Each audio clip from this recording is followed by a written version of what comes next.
ሩት ሲደርስ እንባቸውን ሲጠርግ የምናውቀው ማስተር አብነት ታምም ያለው ጸልዩልኝ እያለ ይገኛል። ላይብ ላይ ቁጭ ብሎ ለሌሎች ለታመሙት ገንዘብ ሲያሰባስብ እሱ ግን መቀመጥ እንኳን እስካይችል ድረስ በሚያደርሰው ህመም ውስጥ ሆኖ ተኝቶ ሲያደርገው እንደነበርም ገልጿል። እኔ ህመሜንና ችግሬን አውጥቼ በመናገር ሰዎችን ማስጨነቅ አልፈልግም፣ ነገር ግን ስጋ መደበቅ አይችልምና ሰውነቴ ላይ እስኪታወቅ ድረስ ታምም ያለው በመሆኑም ውጭ ሀገር ሂጄ ልታከም ነው ሲል ተናግሯል። ደጉ ትሁቱና የመልካምነት ማሳያው ማስተር አብነት በዚህ ሰዓት ታዲያ የኢትዮጵያ ህዝብ እንዲጸልይለት ጥሪውን አቅርቧል።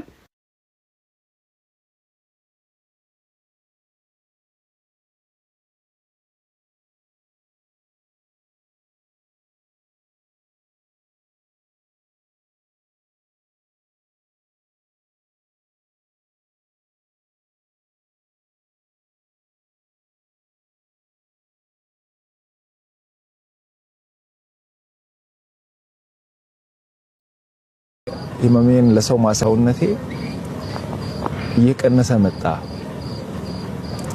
እኔ ህመሜን ለሰው ማሳየት አልፈልግም፣ ሰው እንዲያቅብኝ አልፈልግም። አንዳንድ ጊዜ ደግሞ ስጋ ያሳያል። ትልቁ ችግር እሱ ነው።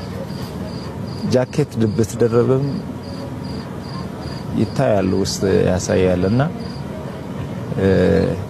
ጸልዩልኝ። እኔ የኢትዮጵያ ህዝብ አንድ የሚማጸነው አንድ ለኢትዮጵያ ህዝብ መናገር የሚፈልገው ከእግዚአብሔር በታች በእናንተ ጸሎት፣ በእናንተ እንባ፣ በእናንተ ምርቃት ነው እስከዚህ ያለውትና አሁንም እግዚአብሔር በዛ መንገድ ያቆመኛል ያስባለሁ። በእውነቴ ስም እግዚአብሔር ነው የሚያውቀው። እኔ እዚህ ያለው ግን መሰረቱን ሳላስተካክል ሀገር ውጪ መሄድ ፈቃደኛ አይደለሁም። ከቤተሰቦቼ ጋር ያለው ትንሽ የሚያጋጨን ነገር እሱ ነው። ጊዜው ደርሷል። እግዚአብሔር መልካም ነገርን ያደርጋል። ምንም የሚያሳስብ የሚያስጨንቅ አይደለም። እግዚአብሔር በእኛ የጀመረውን በእኛ ጫፍ መቀመጥ አልችልም። ለነሱ እኔ እርዳታ ሲሰበስብ ቁጭ ብዬ አይደለም መቀመጥ አልችልም። መቀመጥ የማልችልበት ምክንያት አለ። እነሱ ደግሞ ተፈውሶ ሲመጡ እኔ እበረታለሁ። የነሱ ገንዘብ ተሰብስቦ እያለቀሱ የነበሩ እናቶች፣ እያለቀሱ የነበሩ አባቶች፣ የአንገቱን የደፋው ወጣት አንገቱን ቀና ሲያደርግ ያቺ እናቷ በኩላሊት ምክንያት ታማ ስታለቅስ የነበረች እህታችን ሳቋን ሲያይ እኔ ልብ ይበረታል።